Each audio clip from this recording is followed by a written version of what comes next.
Hello and welcome to another brand new episode of Figuring It Out as I Go Along. And this time I'm joined with the wonderful Kiera Ford.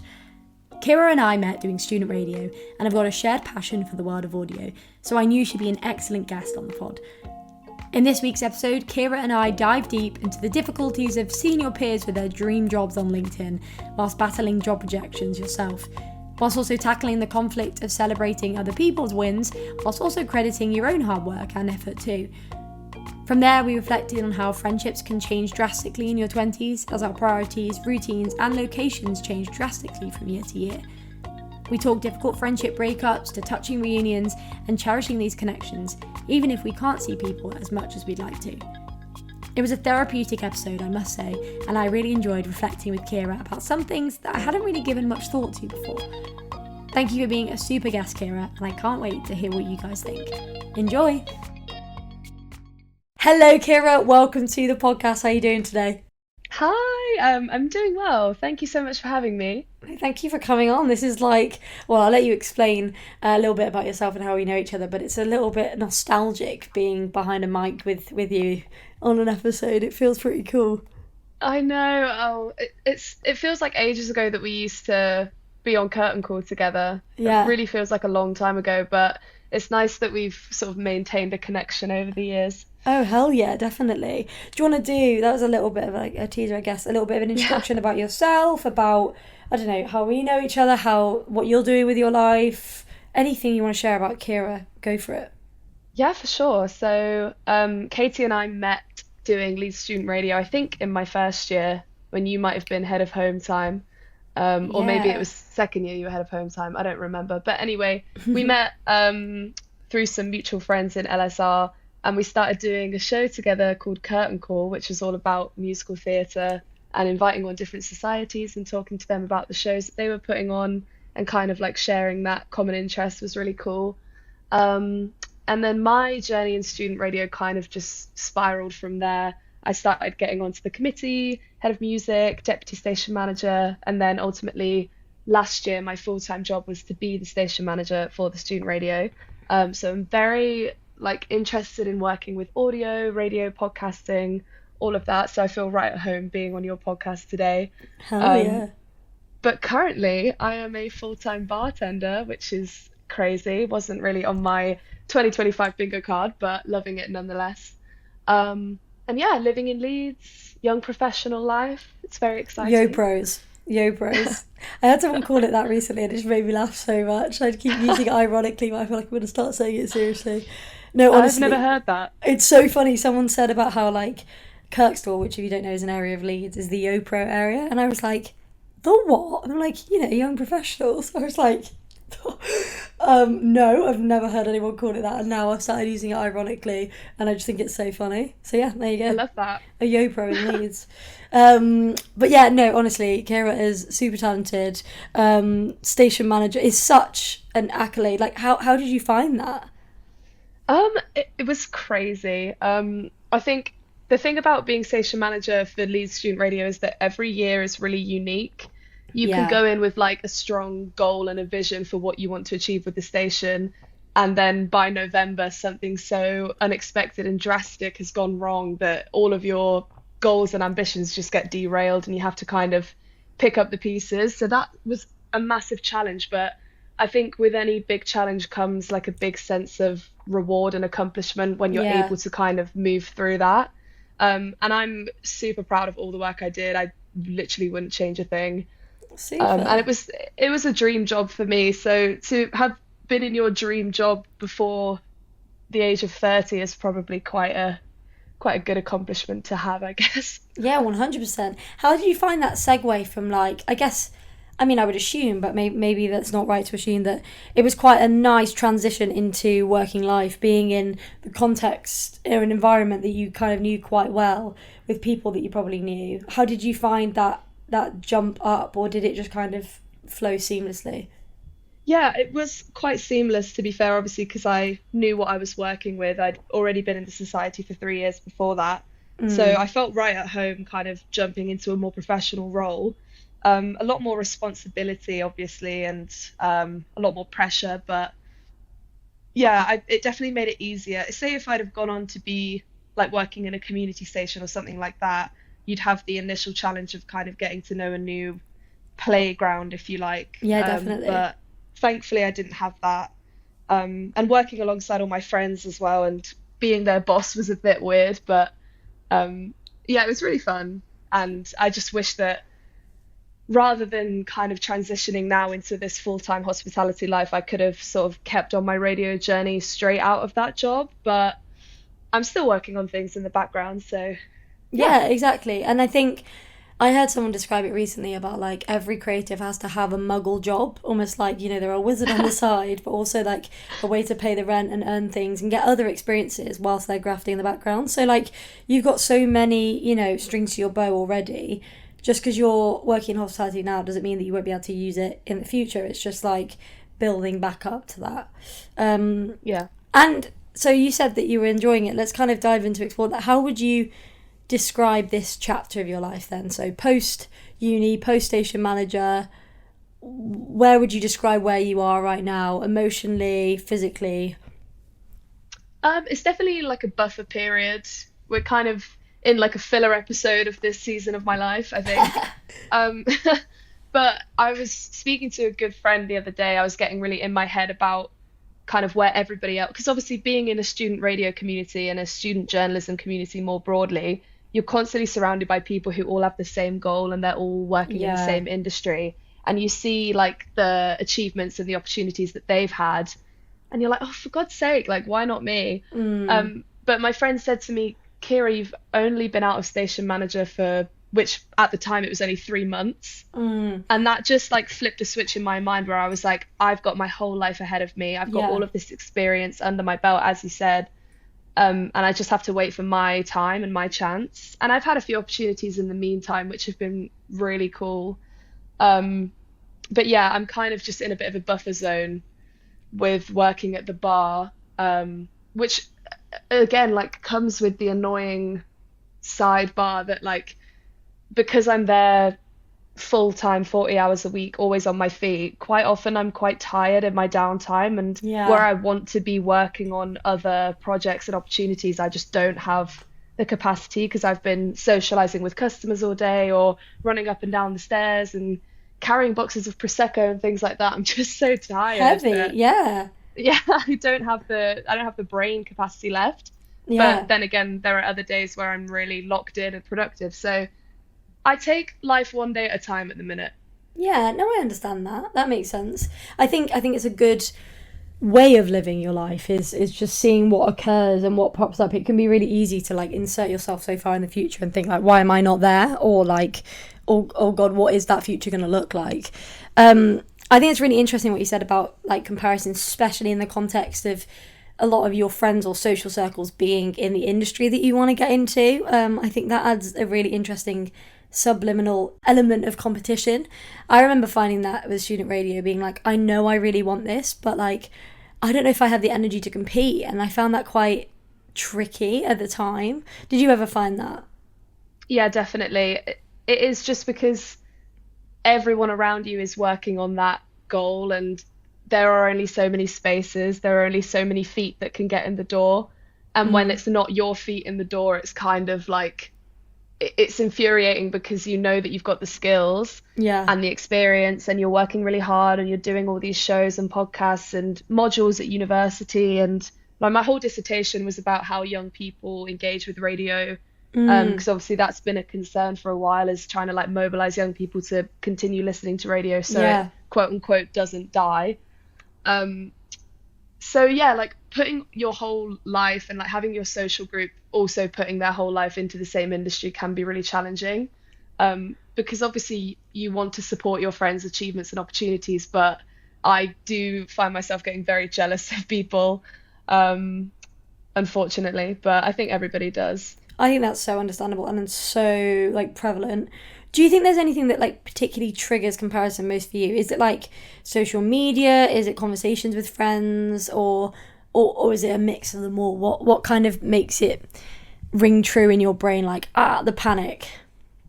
I think milestones can be a big one. Like when a friend shares that they've got a new job, for example, and you're like, wow, like that's amazing. I'm so happy for you. but then you're immediately in your mind, you're like, okay, where am I in terms of Mm, getting to that milestone? How far away am I from that? Why am I so far away from that?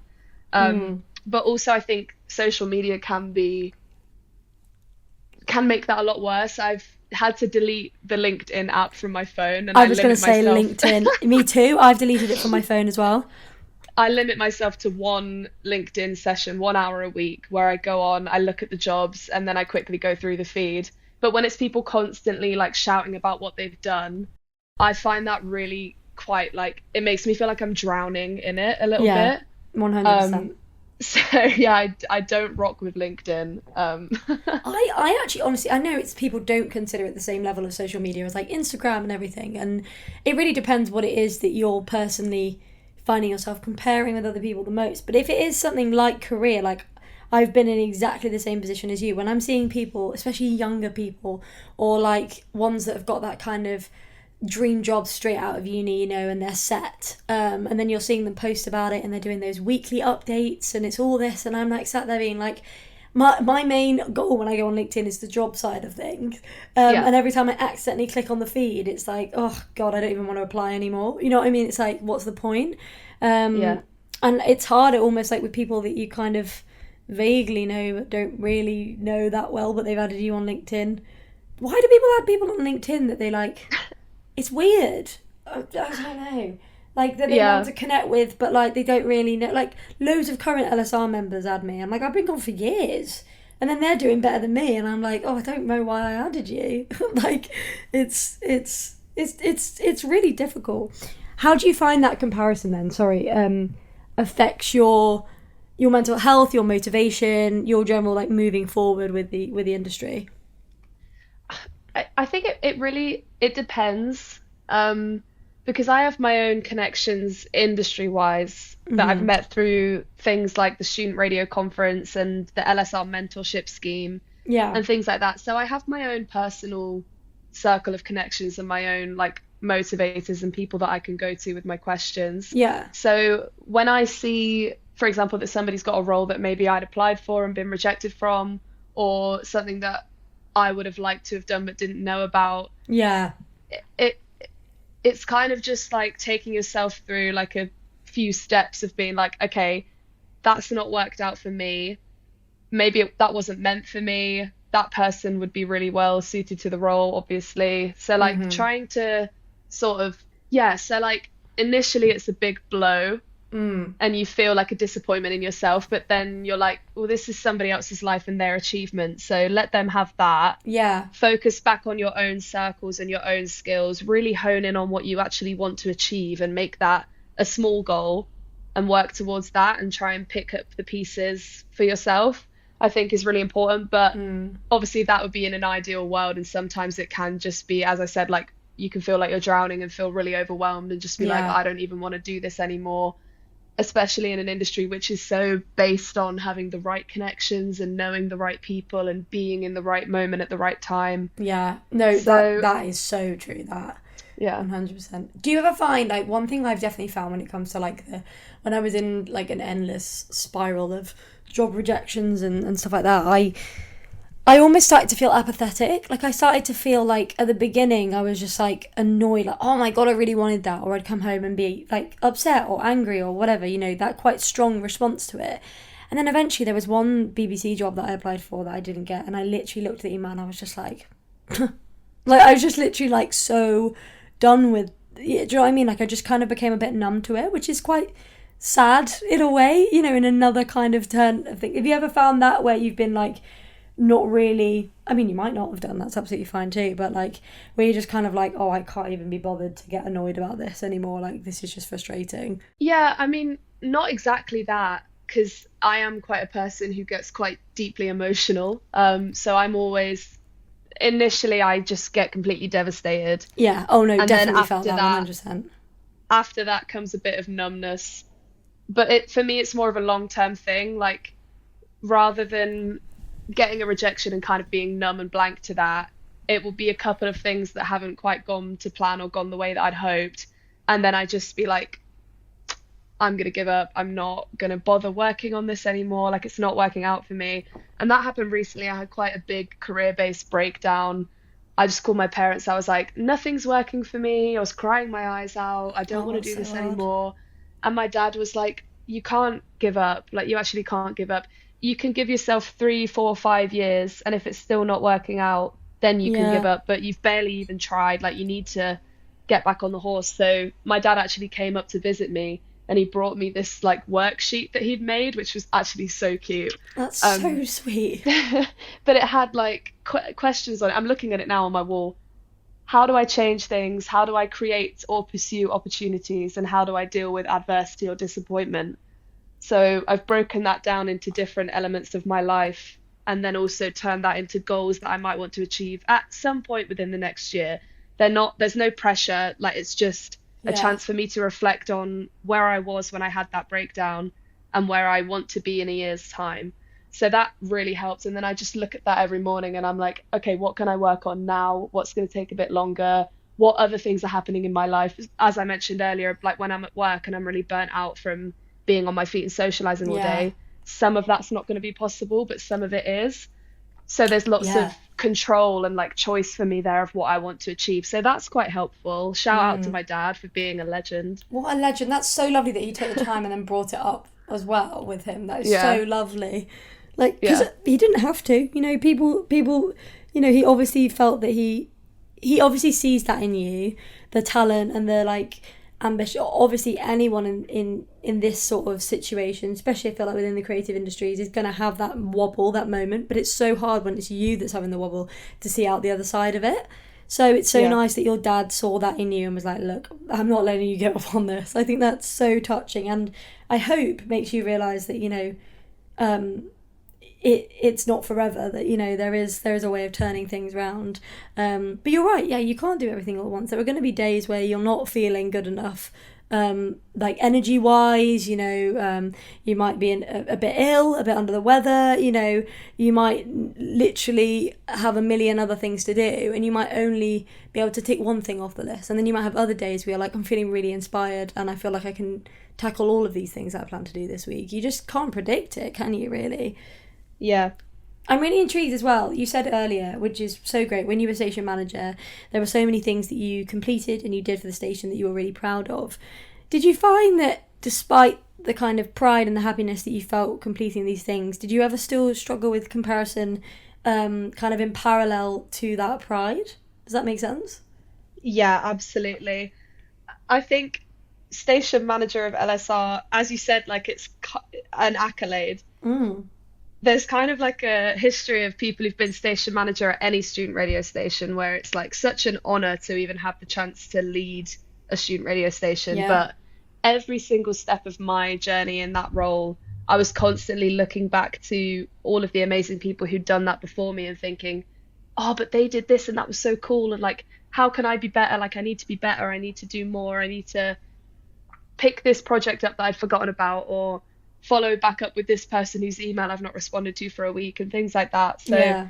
there's always work to be done. And there were some days where like I just couldn't be bothered to do it, quite frankly. Mm. With all of the challenges that I had in first semester, it was quite difficult sometimes to take myself out of that and focus on the wider ambitions and goals that I wanted to achieve. Yeah. Um, so yeah, comparing to previous station managers was it had a bit of a deficit on my ability to kind of fully embrace the role. But that being said, as I said, like I'm still so proud of what I did. I think that Mm. role is really difficult because you are the one in charge of about 200 students and Yeah. doing everything that they want and making sure that they understand what to do with the technology and fixing the studio and all of these random, you're kind of on call to be supportive all the time. And Yeah. I loved that part of the role. I loved helping people and kind of inspiring the joy that comes with student radio that I'd felt as a Yeah. student with other station managers. So that was a lovely part of the role, but again,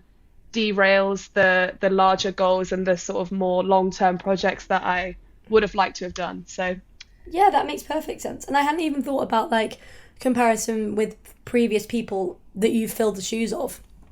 That's such a good point. Like wanting to wanting to live up and make that difference. And to be fair, when you're in the midst of it being super busy and probably quite stressful, and like you said, a lot of things, curveballs being thrown your way in that first semester, it probably wasn't easy to like actually see out of the other side and be proud of yourself. It's kind of only easy to be proud of yourself when you're out the other side of it and be like, oh, actually I did all right, to be fair. You know what I mean? Like in the moment, it's too overwhelming to even think that way, probably. Or I would assume, Yeah, I don't know. absolutely. I'm intrigued as well. Like it can be really easy to compare yourself with people in a similar context, like radio, for example, audio or whatever, or people that have come before you. But have you ever found that it's interfered or got in the way with your closer friendships? That maybe you might have, I don't know, got a foundation in similar hobbies or similar interests, but perhaps your relationship is deeper than that. Do you think it's ever, I don't know, caused any problems or like made you think differently about another person? Yeah, 100%. Last year, everybody in my house was working in journalism as sort of a blanket statement. Okay. And some of those were in print, some of them were in like sports radio, some of them were working more towards music, some were working directly in radio, and I was still at LSR. Right, And like yeah. when I say still at LSR, I kind of felt a little bit lesser than the other people in my house, which was very much an internalized thing. Like it was very much something that I'd created in my own mind, because I spoke to them about it on a number of occasions and they were like, Kiera, like absolutely not. Like you're doing an Yeah. amazing job. We've all graduated a year after you or whatever and things like that. So, but seeing all of their success constantly around me and constantly talking about it and things like that was definitely challenging, because that's like I'm at work all day and then I come home and I'm hearing about everyone else's work and mine feels really insignificant in comparison. Um, Right, okay. so that's definitely something that I felt. But then with my other friends, who were kind of outside of that circle of radio, it's completely different, because when you're in your 20s, everybody is in such a different place in their life. Like some of my friends are married, 100%. some God, of my yeah. friends are still at uni, some of my friends are unemployed, some of my friends are working in things that they wanted to achieve, some of them are working completely different to what they studied at uni. So Yeah. everyone around you is going on such a like unique journey, but still hitting like milestones that you quote unquote should be hitting in your 20s. So it's just this constant like jungle of things happening in people's lives, and then trying to place yourself within that can be a real like struggle. Yeah, no, 100%. Do you think that you're so right? I think very much a theme of figuring out how to go along is realizing how everyone's trajectories at this age are so different, and different is not bad, it's good, but it can be quite hard to know where you're supposed to be. When you think of yourself, what is your priority at this stage? Is it career? Is it relationships? Is it family? Where do you place yourself in a role? I think I probably know the answer, but in terms of reflection. Yeah, it's a difficult question, because my first sort of intuition is to say career, Yeah. but I'm not really like actively working on that much in a career sense. Okay. So it's my priority, but I'm doing only what I can feasibly Yeah. do. I'm not doing like as much as I probably should, but what does that even mean, doing what you should be doing? No one knows what they You should be tell me. doing. Yeah. Honestly. So yeah, other priorities I guess are like maintaining my friendships. I really do care about my friends and the people around Yeah. me, and I think especially like there's just two of us in the flat now, and thankfully I'm really grateful to be living with my best friend, but trying to sort of um continue connections with people who've perhaps moved away from Leeds, or my friends that are at Yeah. home, and my family. That's a big thing for me, is staying connected to those people. So yeah, a bit of both of those things I suppose are my Yeah. priority. That makes sense. That makes sense. Do you find that how have you found that relationships in terms of friendships, relationships as a blanket term, have changed maybe since university or within the last year or so? Yeah, I think with everybody sort of moving away, there are definitely a few friendships that I've lost just from drifting or Yeah. not quite aligning anymore and things like that, which is obviously always sad, but comes with an opportunity and a window for reflection and kind of thinking about my own personality and my demeanor and kind of what went wrong there. Yeah. What was my fault? What was someone else's fault? How do I move forward and not beat myself up about losing a friend? Yeah. But there are also friendships where I could go months without speaking to them, and then one day I just say, "Hey, free for a phone call?" And it's like we've never stopped talking. Yeah. So it's different. Every friendship is unique. Every relationship is 100%. totally different from the next. But I think it can be like finding the time to dedicate to each particular friendship is maybe like one of the biggest challenges, and that's where maybe more of the drifting or falling out comes from, when you kind of haven't, neither party in the relationship has managed their time effectively enough to be able to maintain a connection. Maybe they've just got other things going on, different priorities, and that's totally fine. Like no one's ever really at fault. I wouldn't say I've had any major fallings out. I just kind of, you find like a quiet moment and you're like, oh, I've not spoken to this person for a while. Like, I guess we're not really friends anymore. I don't know. It's such a minefield. It is so tricky, and you're right. I definitely have friends from school, like some people that I would still call my bestest friends, that I genuinely probably am able to catch like once a year, you know, if that. But then other people that I see really regularly, I think now let me know whether this like fits into your experience of university, but I definitely find that university and school, a lot of your, you know, you see the same people kind of every day. So it's really easy to keep those connections up. But then sometimes, and can be a tough pill to swallow in either party, when you've not got that shared living environment, you've not got that shared hobby that's like basically structuring your meetups for you, it can make you kind of, not even consciously question the relationship, but kind of just be like, what have I got? Am I going to make the effort to like go for coffee with you? And you genuinely question whether it's going to become a friendship of convenience or a friendship that like kind of is deeper than that. Have you found that? 100%.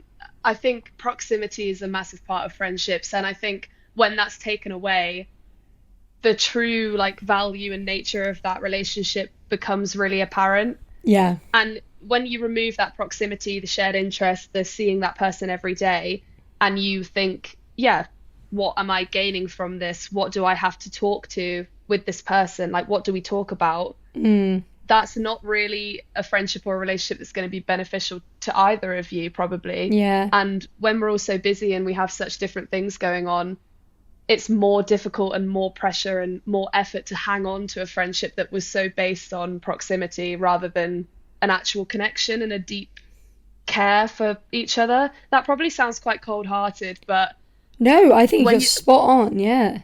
When you're at uni or school, you have so many friends, like you have so many people around you, like different societies and different circles and things, or at least for me anyway, I've always been quite a socially active person, I'd like to think. Like I've always been a part of theatre and radio, and my course mates, we always would go out to the pub and things like that. So when that's all taken away, the actual connections really shine stronger. And I think in a good way, that helps you to realize who your true friends are. And as you get older, you just have less capacity to maintain so many friendships, and you boil it down to the ones that are really important to you. So yeah, 100%. I think it's a really tricky pill to swallow, is when you realize that someone that was genuinely something really important to you, but also I think what I find kind of hard is like people that I still love and care about, but like if I see them, I'm not actually thinking of anyone specifically here, but like I'm kind of finding it a little bit more difficult to think of things to say, or I'm finding it a little bit more difficult, and it's a shame because it makes those connections harder to hold on to. They're not like one of those ones where you pick up the phone after a year and it's like, oh my God, tell me everything. And it's so hard because you're like, my feelings towards this person or my understanding of this person as being a good person that I want to spend time with hasn't really changed, but something's shifted and I can't really put it into words. And you're right, it probably is proximity or and I think it's sad. It's almost like grieving like a relationship, but do you have do we have the energy as adults with jobs and with other priorities to fight for these friendships that maybe aren't serving us anymore? Does that kind of make sense? Yeah, definitely. I think it's weird. There's this sort of, I've been seeing a lot on social media about Gen Z kind of protecting their peace as a buzzword or a buzz term, Yeah. and kind of like prioritizing downtime for themselves and being a bit more selfish in that way and being like, actually, you know what? No, I can't hang out with you, Yeah. or no, I can't have a phone call. I'm too busy or I'm too stressed. And I Yeah. think whilst that's really important and it is something like I definitely really value my downtime and I do like my own company, Yeah. it can also be quite dangerous when it comes to friendships and relationships because you can really jeopardize a connection by doing that. Yeah. Like I noticed that there was a group of friends that I had and I kind of said no to hanging out with them the first couple of times. And Yeah. then after that, I slowly just stopped getting invited to stuff. And I was like, oh, why aren't they asking me to hang out? And then I was like, oh no, I've protected my peace too much. Yeah. And so then I had to then make the effort and be like, I'm really sorry for like flaking the last few times. Like, I do want to hang out with you guys. I was just going through something. Or Yeah. so, yeah, it's tricky to balance. Yeah, Yeah, definitely, definitely. I think it's one of those things as well that like I guess beforehand when proximity and structure is handed to you and common interests, then you don't even think that this is going to be a worry. But then equally, I've always thought, I've always been a strong believer in like the friendships that you want to keep, you can. It's just got yeah, to be, and I also am a strong believer in the fact that it's a two-way street. So you can be fighting your way to keep a friendship that was really important to you, but if the other party is not doing anything, then you're kind of fighting a losing battle at that point, aren't you? So it's kind of like, are you receiving the same amount of love and effort? If you were in a relationship with someone and they weren't putting in the effort, you would be like, hold on a second. It's kind of the same with friends. If you're constantly being the one to be like, look, I really want to see you and hang out, and they're the ones being flaky, it's a horrible, I've said pill to swallow so many times this episode, but like it is a horrible, horrible feeling. But equally, it's like, I don't want to fight for that if you're not willing to fight for it. It's so yeah. tricky. It's so, so tricky. Have you, and obviously you don't have to go into detail if you don't feel comfortable or want to protect your peace and the peace of other people, but have you had any friendship changes or breakdowns that have particularly affected you, that have kind of gone, oh, that's really sad, and you can almost see it happening, or have they all been kind of gradual things where you're like, oh my God, I haven't spoken to you in a while? Yeah, I think I'm fortunate that it's mostly been sort of a gradual, like just drifting apart. But Yeah. there was one time in sixth form around lockdown where something happened with like results for A levels and things like that. And mine was the year when we got our grades given to us by the government for our A levels, so we didn't Oh, actually yeah. sit them. So nobody knew what to expect, and it kind of all came tumbling down for a lot of my friendship group. Oh, But I okay, remember, interesting. like, in the few months after that, less and less of my friends were talking to me and, like, kind of excluding me from things. And I didn't really know why. I didn't know what I'd done. Yeah. And I was kind of just feeling really horrible about myself. I think I'm the type of person to beat myself up when it comes to friendships more broadly. Like, if I notice, probably because of what happened at that time, just kind of being Yeah. isolated like that with no real explanation. If I notice, like, a tiny demeanor shift in one of my friends in the way they're talking to me or how often they're talking to me, my mind immediately goes to, oh God, what have I done? Yeah, I I'm must have really exactly the upset same. them.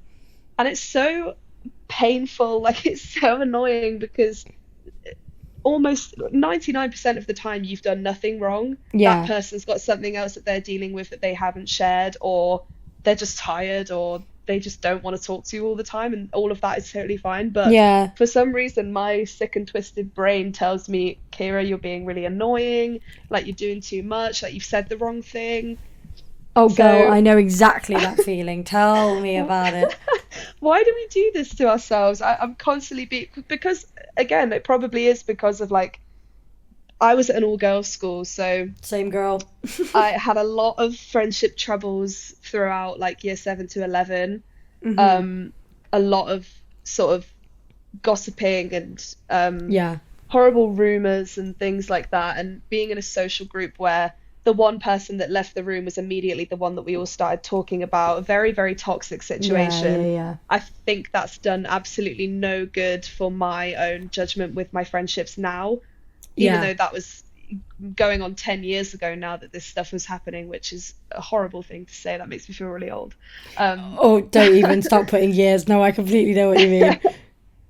yeah, it's definitely had a detriment on my own perception of my friendships, but it's something that I've worked on. And obviously, growing up, like with a new level of maturity that you get, even coming out of sixth form into the first year of uni, Yeah. everything is so different. The things that were of paramount importance to you with your social groups at school are no longer even a question or Yeah. a thing within friendships at uni. Everybody's just kind of thrown into this same boat of meeting new people, and all of that insecurity that you had in school goes away and is it replaced with new insecurities that you get at Yeah. university. Yeah. But it's very different, and I think each year it gets easier because you mature more and more and you go through more adult things, and Yeah. what's important, like what's important when you're a teenager feels so foreign to what's important when you're an adult. So it gets easier, but I think 100%. I hold on to a lot of that anxiety and insecurity that was sort of drilled into me through being in such a toxic school environment. Yeah. Yeah, I don't know if you felt the same from being an all-girls school as well. I was actually going to say, like, I was lucky as a whole that our school wasn't particularly the stereotype of like that all girl school of being like a little bit toxic. All in all, it was less so. But in year 7 and 8, I definitely experienced that kind of leaving people out consciously, like making people feel rubbish. That leaving the room and being terrified of them talking about you because you knew that if you were still in the room and someone else walked out, that's exactly what would be happening. So Yeah. I think I still hold a lot of fear based on that, in terms of like, I do have lovely friends and great strong connections, but I think I am conscious of that still now. I think it's like you're in a child, isn't it? There's a wound that's there that always, and you're so between like 11 and 17, you're so, what, 18 really, easily molded, Yeah. and that's when your perception of things. So I'm exactly the same. If anyone, like, even now, and I'm sure if my like some of my best friends are listening now, like I could literally be sat on the sofa and they could just be a little bit quieter on their phone, and I'll be like, oh my god, it's because I said that earlier, wasn't it? It's because like I didn't like think about it. I am an overthinker, but there's that feeling of they're gonna handle this situation like we're 13 again. You know what I mean? Whereas actually Yeah. we've all grown up, and I'm a strong believer in the fact that like if it's easier said than done. Don't get me wrong, I find confrontation hard. But if you have done something wrong, they're also an adult, so they should be able to communicate it to you. Do you know what I mean? Like, it's a Yes. really tough thing, but like, I shouldn't spend so much time thinking about it, because at the end of the day, we're not 12 anymore. And if you have a problem, you will say about it. And 90% of the time, 99.9% of the time, they'll message me later being like, sorry, I was really tired today. I hope you didn't think I was moody. And they're overthinking that. And I'm like, Yeah. oh, I'm a strong believer in, we're all adults now, and if you can't communicate it now, then I don't know what to say. Yeah, that's on you, unfortunately. Like it is infuriating as well. I think, especially in the last year of my life, I've been through a lot that's made me kind of have to grow up maybe a little bit quicker than my peers, Okay. in like LSR and things like that. So now when people are kind of, you know, being, I don't know, again, this isn't really specific, this is just more broadly speaking, like, because obviously I've been handling a lot of like interpersonal conflict and things like that in my Yeah. previous role. I would very much lead with the advice when I'm advising other people on how to handle these little spits and spats that they were having. Just be honest, just be upfront. Just if you have a Yeah. problem with somebody, communicate that in a mature way. Like you don't have to have a go at someone for what they've done, No. but you could just be like, hey, and my friends are really good at this. I remember there was one time when my friend we were out and she wasn't feeling very well, and I said, oh, just get a taxi home and like let us know when you get back or whatever. And she was really upset by that, and then I didn't know why, and she'd text me saying like, I didn't feel safe doing that, and I would have liked for you to have come with me and things like that, but I had no idea. No. If she So didn't communicate that as well, then how on earth would you know? Yeah. yeah, and she didn't sort of have a go at me, but she just said I didn't really appreciate that, like moving Yeah. forward, can this be the way things are? And I was like, oh my gosh, 100%. Like if I'd have Yeah. known that, I would have gone with you in a heartbeat. But me, I'm the type of person that will go home on my own and feel fine. But obviously that's not the case for everyone. So Everyone, yeah. we were able to communicate that, Yeah. move forward, and not have to have a massive argument about it, or jeopardize a friendship over one tiny thing that could have been easily resolved. So Yeah. definitely I'm an advocate for that. If I've done something wrong, I'll say I'm sorry and I'll take accountability for that. But if I don't Yeah. know what I've done wrong, how can I repair that? I couldn't So agree more. Yeah, I actually feel as though like I'm worse at worrying that I've done something wrong than like when at times when, and I think I might have mentioned it on the podcast, maybe not the specific example, but there have been times where people have been like, look, I don't know, you're a bit flaky. I've been upset that I've not been able to see you, and it's just made me feel X, Y, Z, or whatever, or I didn't like the way you handled that, or whatever. And whilst being initially like, oh my god, I feel like the worst human being ever, I said to them, I was yeah, like, look, there's no point me getting on the defensive here. I also think as well, a strong friendship, you know, I appreciate that conflict is hard and I find it uncomfortable and I don't like having to stand up, and say like, I'm really sorry you've hurt me. It's horrible, it's uncomfortable. But yeah, equally, if someone cares about you enough, they will. If they're not bothered about saving your friendship, they probably won't. Those yeah, toxic friendships at school that we used to witness, it's probably because no one everyone needed to be part of a clique and they needed to be part of a group, but no one like really respected each other enough, unfortunately, because they were too young to understand what that really meant. Whereas now everyone, I feel like there's so much more emphasis on like celebrating your friends and like, telling them you love them as much as you would a romantic partner or whatever. So I think if yeah, people care enough about you, they will sit back and be like, actually that upset me. I think we can be better friends if I just tell them that they upset me. And if yeah. I'm the asshole, then tell me I'm the asshole, because I don't want to lose our friendship on something that could have been avoided. So yeah, it's a tough pill to swallow. Yeah, again saying that expression, but it's so tricky. But do you find there, for example, have you actually reconnected with a friend after like time apart, that has actually felt really special to see them after all that time, or even seen a friend after a while and gone, oh, like that, it was really lovely, the friendship that we used to have, but I don't really know what, if we'll be doing that again straight away. Do you know what I mean? Have you had that? Yeah, definitely the former. Literally yesterday, I was watching Strictly in my flat, and Love. one of my oldest friends, because spoiler alert, I love Strictly. So Don't do hate me, I. I'm a theatre kid. I love it. I was watching it last Um, night, don't worry, all good. I George completely Clark for the relate. win. Oh my god, tell me about it. Tell me. Did I tell you I met him? Sorry, tangent. No But I way. really, really embarrassed myself. Okay, this is a tangent, but I basically saw him in a club and thought I knew him like personally, because I kind of forget that like they're parasocial relationships, we don't actually know them. So I went straight over and was like, oh my god, George, hi! And went to give him a hug. And then halfway through giving me a hug, realised that he didn't know who I was. So panicked and froze mid-hug. And then he looked at me really weirdly and I was like, I'm going to walk away. So I did a really embarrassing half hug and then didn't like explain myself. Anyway, George Clark for the win. Sorry. But yeah, no, I'm also a big fan. So do continue. Apologies. Yes, I was watching Strictly and I got a video call from one of my oldest friends. We've been neighbours since we were like 10. Oh, how Um, lovely. and then we were at school together and things like that. And she called me with our other neighbor, and we used to hang out every hour of every day, always outside, always up to no good, like just childhood friends and whimsy and things like that. And Yeah. they called me and they were like, Kira, like we miss you so much, like we love you, how are you? Like we're thinking about you, and we're Oh, just reminiscing on times down our old street where we used to live. And I was like, that is so lovely.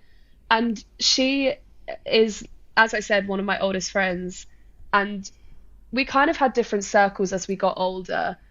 And obviously, I went to uni. She moved to Australia for a while. wow. And we kind of didn't see each other a lot. For many years, we didn't really see each other at all. But we always spoke, and I'd always be like, oh, like thinking of you, or like if she posted something cool she was doing in Australia, um, I'd say like, wow, or if I'd posted about a podcast I was doing, she was like, this is sick, stuff like that. And every time I'm at home, I'm like, we have to see each other, we have to hang out. She's like, yeah, like I'm free these days. And I'm like, oh, I'm not free, but I'm free this time. And she's like, oh, I can't make it. And we never actually get to see each other. But I know like she'll always be my friend. We have this Yeah. inside joke with both of our families that like we're getting the all day invite to each other's wedding and stuff like that. Like I Yeah. know she'll always be in my life and like she's always in my heart, but I never actually get to see her and spend that quality Mm. time with her. But yeah, so I wish I could spend more time with her, but we're just on again, we're on such different paths. She's halfway across the world sometimes. So Yeah, that's but so. it's nice to know that she's always there and vice versa. I think she feels the same about me. So that was Yeah. nice. No, that is so gorgeous. That is so lovely that like she wanted to just reach out and say that she was thinking of you, because Yeah. especially with people that live in different countries. I had kind of a similar thing. Like my like childhood like best friend who I did everything with her. We were literally attached to the hip. When we got to secondary school, and which is so apparent, my little cousin's just started secondary school, and she was so nervous about friendships shifting and everything, and just naturally things did change. We ended up having different likes and moved into different friendship groups, and I was very much in denial of that for quite like a considerable amount of time. And being, I feel like that was like, it's just gonna sound kind of pathetic, but like not pathetic, I shouldn't beat myself up for it, but like my first like heartbreak, I remember being like, but we did everything together and now we've not really got anything in common. And I remember that really hurting little 11-year-old me. And then our mums have stayed really good friends. And over the last, like, we went to different sixth forms after that. And then last summer, I think I liked her story or something, or she replied to my story on Instagram. And she was like, oh, my mum mentioned that you're doing this. That's really exciting. Like, well done. And I was like, oh, yeah, you too. My mum mentioned that you're doing this. And she was like, look, do you want to go for brunch? And we ended up going for brunch with another friend that we hadn't seen in about 10 years. We used to do dance together, and it was just so lovely because at 12, when we stopped being close, I kind of thought that that's it. You know, Yeah. we'll never be close again. There'll just be someone that I used to know, in the words of Gotche. But like now we're like 24, and like she'll still be like, she's still like that 7-year-old version of herself in the best way that I was like really connected to. And yeah, Yeah. we barely see each other. I think we've seen each other like once last year and then once the year before. But it's nice to know that no bridges were burnt back in the day. Do you know what I mean? It's like there's no bad blood. I think I just don't like the idea of having bad blood with anyone, really. Yeah, no, definitely. And I think everybody has that. Like my mum has that with some of her friends who she's not seen for years, and then they end up being maid of honor at each other's wedding and things Yeah, like that. So like it happens to everyone. I think as well, as women, I think we feel those friendships and connections so much more deeply definitely. because they're based on conversation or like hobbies like dancing together and things like that. Mm, Whereas I think boys' friendships can be founded on more like banter and joking around and sort of connecting on yeah, like a sense of humor, which obviously doesn't like I don't want to discredit male friendships because obviously they're really special and important as well, but I do notice that women just have such a stronger emotional yeah. The touch with depth their is different. friends. Yeah, Yeah, absolutely. So it can be again, like you said, like a heartbreak when you lose a friend. It's like breaking up with somebody. yeah. Um, Especially when nothing particularly has gone wrong. I find that's the same with partners and relationships. If you break up with someone because, I don't know, somebody's cheated on you or they've done something really objectively wrong or Couldn't bad, agree more. Yeah. that's easier than when it's just not working anymore and you just don't relate anymore. No, completely Like agree. it's always harder when there's been no mistake made or no bad blood or that type. When there's nothing specific that's gone wrong, It's it like ripping a brings so many more plaster off. questions. Yeah, like Uh-huh. when you hate them, or not hate, hate's a horrible word, but you know, like when Yeah. there's an anger, there's a resentment towards someone because they've hurt you. It's so much easier to be like, well, don't be my friend then, and Yeah. um, and it's probably, there's probably deeper feelings connected to that. Of course there are, but it is a lot easier to go. It's a lot more black and white. Whereas like when you just kind of see it gradually happening, it's like pulling off that plaster, and it just feels like the pain is longer and deeper, and it's not nice at all. Like Yeah. yeah, there's so many friendships now, but I do feel that like a bit like we said earlier, there are lots of friendships that could have, that could have fizzled, that haven't, because we've genuinely chosen to, even if it is just a phone call every so often, even if it is just like it's not as regular as we would like it. The fact that we choose to put that effort in, I think, is a really good demonstration of like, you know, if you want to keep it, you can, sort of thing. Definitely. Yeah. Okay, so how would you define a close friend to you now? I think that's like a good time to ask that question. Like, has that definition shifted for you over the years? What matters to you most if you were to like design the characteristics of a best friend? Oh, that's a good question. I think for me, it's somebody that I could tell them anything that's happened to me Yeah. and know that they're going to respond in a way which makes me feel seen or like understood rather than judged or Yeah. shamed. I really don't have time for people that I don't feel I can fully be myself around. Yeah. So anyone that I know I could tell them something and they would just listen Yeah. or support me. I think that's really important because that's what I try to do for my friends. Yeah. I think a friendship is kind of like a mirror in that all of the things that I want to provide for my friends, I only do that if I know I'm going to get that in return. 100%. Yeah. But also like sharing my sense of humor is a massive thing because again, like that's who I am. I like to joke around and have fun and like poke fun. And if I can't do that with somebody, we're probably Yeah. not going to reach a closer or like a deeper friendship if we can't also laugh at each other Yeah. without, you know, feeling hurt by that. So I think, yeah, just being able to be your true self around somebody is really important in a close friendship.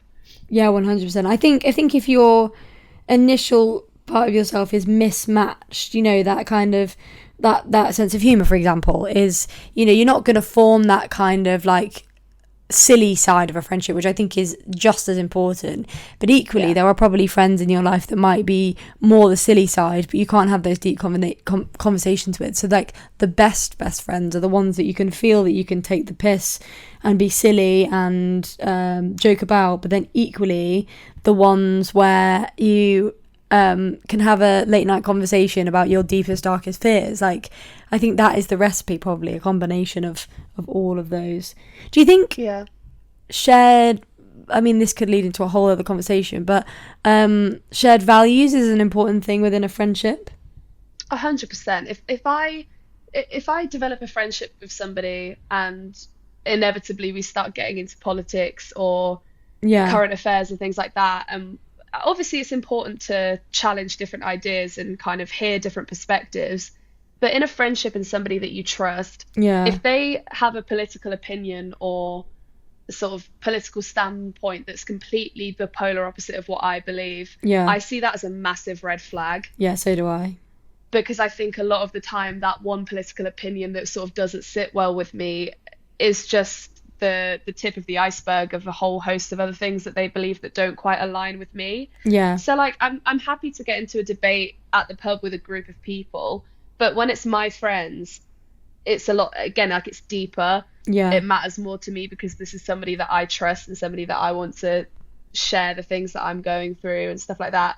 And if I don't trust that person, which a lot of the time can be based on their views, then I don't feel comfortable. Yeah. No, I couldn't agree more. I think I've probably slowly like moved away as I've got older and been an adult and learned more about where my standpoint is. And, you know, if there's any element of like their political views supporting hate in any way, then I just Yeah. kind of think that that's going to reflect in other areas of your life.